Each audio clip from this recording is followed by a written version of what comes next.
They first took off his clothes. Then they took long leather thongs with steel pellets, or lead pellets on the end, and beat him across the back until he could hardly stand up. Then they put a crown of thorns on his brow, and his face was bleeding, and they laughed at him, and they spit on him, and they mocked him.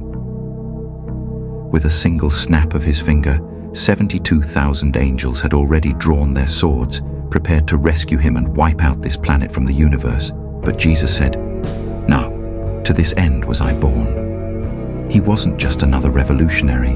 He wasn't just another hippie. He was not just another great man. He was God in the flesh. And oh, the ethics that he taught. Never a man spoke like that man. When you get hit on one side, he says, turn the other cheek. He never said what to do after that. But he did say forgive 70 times 7. Jesus taught that we're to forgive. He taught a revolution in the way we're to live. He taught us that it wasn't just our outward actions that God judges, but it's the end with thoughts. And he dragged and lifted and hauled that cross. He didn't squirm. He didn't yell. He didn't scream. He just took it and said, "Lord, forgive them. They don't know what they're doing." When he died on that cross, they nailed him. They put the nails in his hands. And you know what he said? "Forgive them. They know not what they do." Forgive them. Could you forgive somebody who's putting nails in your hands and you know you didn't deserve it? Then look at the death he died.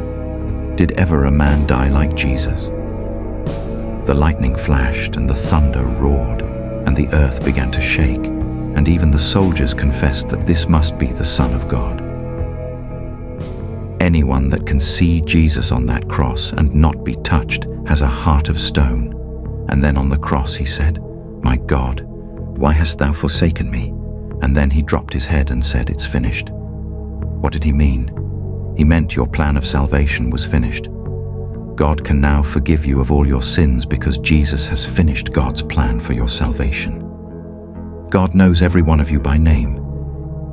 He has the hairs of your head numbered.